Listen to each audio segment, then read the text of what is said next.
How to verify QR code in Shopee. Hello everyone.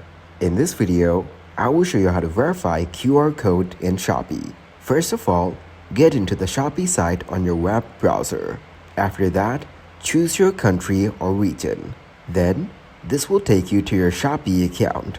Now click on the login button from the top right corner. And from the login page, you will find the QR code icon from the top right corner of the login page.